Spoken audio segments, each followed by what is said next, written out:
பிதாவே உடைய கைகளில் நாவே ஒப்பிக்கிறேன் என்று மகா சத்தமாய் கூப்பிட்டு சொன்னார். இப்படி சொல்லி ஜீவனை விட்டார். ஜெபம். ஸ்தோத்திரப்பா, நன்றி ராஜா. இந்த 7 வாட்டி கொடுத்தது கோடான கூடிய நன்றி தகப்பனே. ஸ்தோத்திர ராஜா. 7 வார்த்தை பேசுனாக்கா ஏசப்பா என்னை மெசேஜ் வெளிப்படுத்துங்க ராஜா. ஏசப்பா நான் பேச போல ராஜா, நீங்க பேசுறீங்க ராஜா. அப்படியே சொல்லுக்கு போயிட்டா கோடான கூடிய நன்றி தகப்பனே. எங்க ஜெபத்துக்கு எழுந்து நடக்கிறாங்க. லூக்கா 23:46 பிதாவே உம்முடைய கைகளில் என் ஆவியை ஒப்புவிக்கிறேன் என்று மகா சத்தமாய் கூப்பிட்டு சொன்னார். இப்படி சொல்லி ஜீவனை விட்டார். எதுக்கு இப்படி சொல்லி அவர் ஜீவனை விட்டார்? நாம யாராச்சும் உடம்பு சரியில்லாம சாவற மாதிரி நிலைமை இருக்கனா அவங்க என்ன பண்ணுவாங்கன்னா நல்லா பேசிட்டு இருப்பாங்கன்னா, பேசிட்டு டக்குனு இறந்து போயிடுவாங்களாம். அது மாதிரி இவங்க வந்து ஏசப்பா வந்து பெரிய மகா சத்தமா விட்டு ஜீவனை விட்டார். இப்ப நம்ம அடிபட்டுச்சுன்னா என்ன பண்ணுவோம்? அம்மான்னு கூப்பிடுவோம், இல்லைன்னா அப்பான்னு கூப்பிடுவோம், இல்லை ஏசப்பான்னு கூப்பிடுவோம். ஆனா மெதுவா தான் சொல்லுவோம். ஆனா ஏசப்பா வந்து மகா சத்தமாய் கூப்பிட்டு ஜீவனை விட்டாருன்னு சொல்லிட்டு வேதத்துல சொல்லியிருக்கு.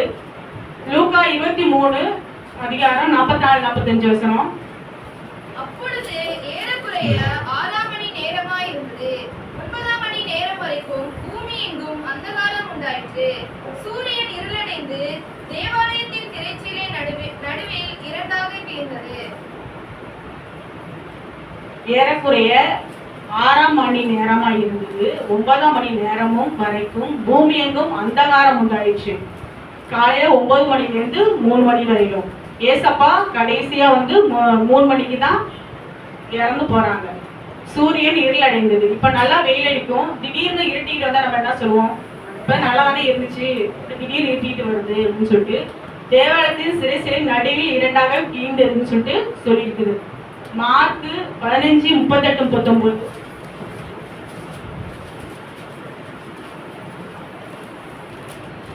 அப்பொழுது தேவாலயத்தின் திரைச்சீலை மேல் தொடங்கி கீழ் வரைக்கும் 2ஆக கிழிந்தது. அவருக்கு எதிரே நின்ற 100 அதிபதி அவர் இப்படி கூப்பிட்டு ஜீவனை விட்டதை கண்டபோது மெய்யாகவே இந்த மனுஷன் தேவனுடைய குமாரன் என்றான்.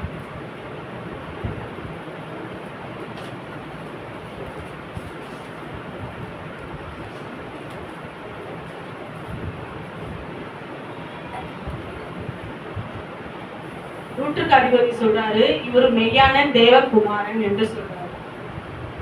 எதுக்கு சொல்றாரு? அவர் நமக்கு நல்லதான் செஞ்சாரு, எந்த தீமையும் செய்யவே இல்லை. ஆனா வந்து பிலாத்து என்ன சொல்றாங்க? நான் இவர்கிட்ட ஒரு குற்றமும் காணல அப்படின்னு சொல்றாங்க. ஆனா வேடிக்கை பார்த்தவங்க எல்லாம் இவரை சிலுவையில் அறையணும், பிரதான ஆசிரியரும் இவரை சிலுவையில் அறையணும் அப்படின்னு சொல்றாங்க. மத்தேயு 27:50-51.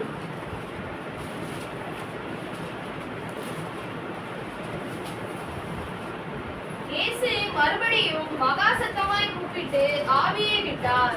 அப்பொழுது தேவாலயத்தின் திரைச்சீலை மேல் தொடங்கி கீழ் வரைக்கும் 2ஆக கிழிந்தது. பூமியும் அதிர்ந்தது, கன்மலைகளும் பிளந்தது. அப்போது தேவாலயத்தின் திரைச்சீலை மேல் தொடங்கி கீழ் வரைக்கும் 2ஆக கிழிந்தது. பூமியும் அதிர்ந்தது, கன்மலையும் பிளந்தது, கல்லறைகள் திறந்ததுன்னு சொல்லியிருக்காங்க. இப்ப நம்ம இன்னைக்கு யாராச்சும் இறந்து போனாங்கன்னா நாளைக்கு கல்லறை திறந்து நம்ம என்ன பண்ணுவோம்? ஐயோ பேய் வருது அப்படிங்குவோம்.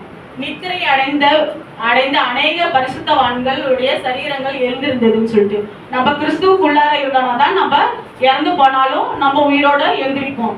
அவர் உயிர் தெழுந்த பின்பு இவர்கள் கல்லறை விட்டு புறப்பட்டு பரிசுத்த நகரத்தில் பிரவேசித்து அநேகருக்குள் காணப்பட்டார்கள் அப்படின்னு சொல்லிட்டு சொல்லியிருக்கு. லூக்கா 22:42-43-44. பிதாவே உமக்கு சித்தமானால் இந்த பாத்திரம் என்னை விட்டு நீக்கும்படி செய்யும். ஆயினும் என்னுடைய சித்தத்தின்படி அல்ல, உம்முடைய சித்தத்தின்படியே ஆக கடவுது என்று ஜெபம் பண்ணினார். அப்பொழுது வானத்தில் இருந்த ஒரு தூதன் தோன்றி அவரை பலப்படுத்தினார். பிதாவே உமக்கு சித்தமானால் இந்த பாத்திரம் என்னை விட்டு நீங்கும்படி செய்யும். நம்ம ஏதாச்சும் ஒரு பிரச்சனை வந்தா நம்ம கலங்கி நிற்போம். நீ ஏசப்பா நான் தாயின் கருவில் உண்டாகும் நாள் முதலே அவர் தெரிஞ்சிருக்காரு நமக்கு. அதனால நமக்கு எது நடந்தாலும் உங்களோட சித்தம்படி நடக்கட்டும். நான் ஒரு சமயத்துல எங்க கெவினா எங்க பாப்பா நினைச்சு ரொம்ப வேதனைப்படுவேன். எதுக்கு நமக்கு கடவுள் இவ்வளவு பிரச்சனைகள் உள்ள பாப்பாவை கொடுத்துருக்கிறாரு சொல்லிட்டு ஒரு நிமிஷம் கலக்கி இருப்பேன். அதே சமயத்துல நான் மனசுல தேட்டு அவரோட சித்தம் வருது, அனுபவிக்கணும் அவரோட சித்தம் வருது. ஏன்னா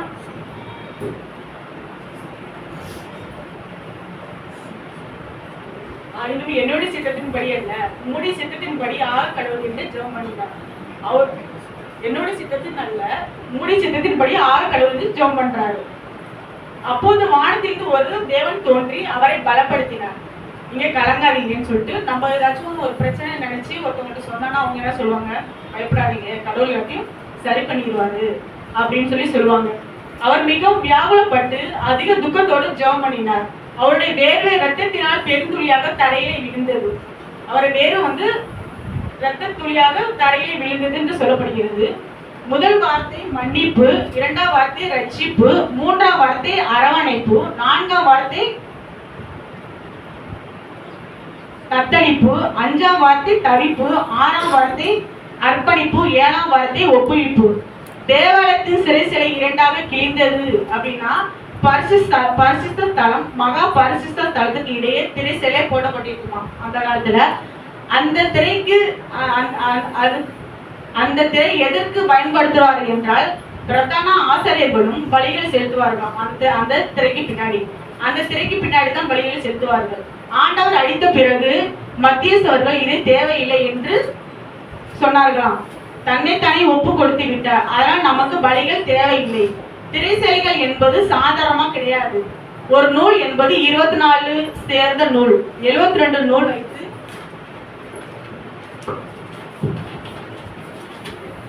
72 நூல்களை சிறை வைத்து 72 நூல்கள் என்பது திரை சிலை செய்து இருக்கிறார்கள். அதை துவைக்க 300 ஆசாரிகள் தேவையாம். அப்போது அது எவ்வளவு பெரிய திரை சிலை என்பது ஆகும். அதை மேலிருந்து கீழாக கிழிந்தது. இதை எதற்கு வெளிப்படுத்துகிறது என பார்த்தோமானால், நாம் சபைக்கு வரும்போது ஒரு முகம், வெளியே ஒரு முகம், அப்படி இல்லாமல் பரிசுத்தமா வாழ்க்கை வாழ வேண்டும். தேவன் இதை கற்றுக் கொடுத்து இருக்கிறார். நீங்கள் தேவனுடைய ஆலயமாய் இருக்கிறீர்கள் அப்படின்னு நம்ம பைபிள்ல சொல்லப்பட்டிருக்குது. மோசைக்கு முகம் பிரகாசிக்க செய்தாராம். ஏதாவது மோசைக்கு முகம் பிரகாசிக்க செய்தார். அவங்க அதிகமா பலி படிச்சாங்க, அதனால மோசைக்கு முகம் பிரகாசிக்க செய்தார். கண்மலை பிளந்தது. இது எதை குறிக்கிறது என்றால், நம்முடைய பெருமை தனம், நம்ம கிட்ட பணம் இருக்கு, நம்ம கிட்ட அழகு இருக்கு, என்கிட்ட சொத்து இருக்கு, என்கிட்ட இது எல்லாம் மாறணும். தேவனுடைய கரத்தில் நாம அடங்கி இருக்கணும். பெரிய மலைகள் எப்படி வெடித்து சிதறிச்சு எப்படி அதை மாறி நாம பெருமை எல்லாம் மாறணும். 4வது கல்லறைகள் திறந்தது. பரிசுத்த ஆவிக்குள் மரித்து போனவர்கள் உயிர்த்தெழுந்தார்கள். இது எப்படி குறிக்கிறது? நமக்குள்ள இருக்கிற செத்த ஆவிகள் மாற வேண்டும். ஆரம்பத்த காலத்துல நாம ரட்சிக்கப்பட்டு இருக்கும்போது நாம நல்லா ஜெபம் பண்ணுவோம். நம்ம படிக்கும் போது 5 அதிகாரம் 10 அதிகாரம் வாசிப்போம். இப்ப நமக்கு வேலை இருக்கு. ஆரம்ப காலத்துல நம்ம ஏசப்பா மேல ரொம்ப அன்பாக இருப்போம். இப்போ அந்த அன்பு நம்ம கிட்ட இல்ல. லூக்கா 23:48 படிங்க. இந்த காட்சியை பார்க்கும்படி கூடி வந்திருந்த ஜனங்கள் எல்லாரும் சம்பவித்தவைகளை பார்த்த பொழுது தங்கள் மார்பில் அடித்துக்கொண்டு திரும்பி போனார்கள். சிலுவை காட்சி பார்க்க வந்தவர்கள் மார்பில் அடித்து கொண்டு வந்தார்களாம். நாம யாருக்காக அழுவோம்? நமக்கு பிடிச்சவங்களுக்கு, ஃப்ரெண்டுக்கு. ஒரு சில பேர் கல்லு மனசா இருப்பாங்க. அவங்க என்னதான் இருந்தாலும் பேசாம இருப்பாங்க. நமக்கு அதை ஏதாச்சும் சொன்னாவே நமக்கு அழுவ வந்துடும். படத்துல சரி, ஏதாச்சும் அவங்க சொல்லிட்டு அழுதாலும் சரி, நீ அப்படி வச்சுட்டு எப்படி சொல்லிட்டு இருந்தாலும் நமக்கு அழுவ வரும். நம்ம யாருக்கு அழுவோம் என்றால் நமக்கு பிடித்தவர்களுக்கு அழுவோம். எதற்கு அழுவோம்? எந்தவித சம்மந்தமும் இல்லை. ஆனால் எதற்கு அழுவோம் என்றால் வலி வேதனை நீங்க வேண்டும். நாம வேதனை நீங்கும் போது நாம் அழுவோம். தேவன் எதற்கு வெளிப்படுத்துகிறார் என்றால், தேவன் நமக்காக அடிக்கப்பட்டு நொறுக்கப்பட்டு என்பதை உணர்ந்து வாழ வேண்டும். நூற்றுக்கு அதிபர் என்பவர் யார் என்றால் அவர் கொடுக்கும் தண்டனை, அந்த கல்லர்கள் 2 பேர் இருந்தாங்கல்ல, அவங்க இயேசு சிலுவையில் அறைய போது 2 கல்லர்கள் அறையப்படுகிறார்களாம். தண்டனை கொடுக்கும்போது அந்த கல்லர்கள் 2 பேரும் என்ன பண்ணுவாங்களா, அவங்கள நூற்றுக்கு அதிபரை பார்த்து திட்டுவாங்களாம். ஏன் எனக்கு இவ்வளவு தண்டனை கொடுத்துருக்கீங்க அப்படின்னு சொல்லிட்டு. ஆனா ஏசப்பா அவர் திட்டவே இல்லையாம். ஆனா நூற்றுக்கு அதிபர் ஏசப்பா ரொம்ப பெருமையா வச்சுக்கிட்டாங்களாம். எந்த இடத்திற்கு போனாலும் இயேசுவின் பிள்ளைகள் என்று, கிறிஸ்டின் பிள்ளை என்று சொல்ல வேண்டும். உலக ஜனத்திற்கு நமக்குள் ஒரு வேறுபாடு வேண்டும். ஒரு சண்டை வரும்போது நாம தான் ஒதுங்கி போக வேண்டும். நாம பேசினால் நீ சபைக்கு போறியே, நீ பேசுற என்று சொல்லுவாங்க. எங்க போனாலும் இயேசுவின் நாமம் தூசிக்கப்படக்கூடாது, இயேசுவின் நாமம் போற்றப்பட வேண்டும். ஆதியாகமம் 1:27 தேவன் தம்முடைய சாயலாக மனுஷராக சிருஷ்டித்தார், அவனை தேவ சாயலாக சிருஷ்டித்தார். தேவன் அவரோட சாயலாக நம்மளை சிருஷ்டித்தார். ஆனால் நம்ம பரிசுத்தமா இருக்கணும், எல்லாத்திலையும் பரிசுத்தமா இருக்கணும்னு வேதம் சொல்கிறது. இந்த 7ஆம் வார்த்தை எதை குறித்து சொல்கிறது என்றால், நமக்கு கெட்டணும், கெடுபுத்தி, அடுத்தவர்கள் நல்லா இருக்கக்கூடாது, நாம தான் நல்லா இருக்கணும்னு நினைக்கிறோம். இது எல்லாம் நமக்கு மாற வேண்டும். அடுத்தவர்கள் கஷ்டப்படும் போது உதவி செய்ய வேண்டும். அடுத்தவர்களை பார்த்து நம்ம இழிவாக பேசக்கூடாது. என்கிட்ட பணம் இருக்கு, என்கிட்ட காசு இருக்கு, பெருமை இருக்கு என்றது இருக்கக்கூடாது. அடுத்தவர்கள் உதவி செய்ய வேண்டும். உதவி செய்யலைன்னா உபத்திரம் செய்யக்கூடாது. இதுதான் 7ஆம் வார்த்தை சொல்கிறது. இந்த உலகத்தில் நாம ஒன்றும் கொண்டு வரவும் இல்லை, ஒன்றும் கொண்டு போவதும் இல்லை. இருக்கும் வரை நம்ம ஒற்றுமையா இருக்கும். சோத்ரராஜா கொடான கொடி நன்றி தப்பனே. சோத்ரராஜா எங்களுக்கு எந்த கெட்டனமும் எந்த கெடுபுத்தி இல்லாம ஏசப்பா நாங்க எல்லாத்துக்கும் உதவி செய்யணும்ப்பா. ஏசப்பா உங்களை பத்தி நாங்க எல்லாத்தையும் எடுத்து சொல்லணும் ராஜா. ஏசப்பா நன்றியப்பா. உலகத்தில் முடிவது சகல் நாக்கும் நான் கூட இருக்கிற சொல்லிருக்கீங்க ராஜா. சார் பாவம் மறக்க வாழடைய மாட்டேன், அது அடிக்க சரி வீட்டுல இருக்கப்பட்டு சொல்லிருக்கீங்க ராஜா. ஏசப்பா சோத்ரராஜா எங்க பார்த்தலாம் மன்னிக்கிற தேவாட்டு உண்டியா இருக்கிறீங்க ராஜா. ஏசப்பா நாங்க பரிசுத்தமா வாழணும் ராஜா. ஏசப்பா நன்றியப்பா. சோத்ரராஜா இந்த வேலை கூட்டமும் கொடான கொடி நன்றி தப்பனே. இது ஜெபத்தை கேளும் ஜீவன் நல்ல பிதாவே. ஆமென்.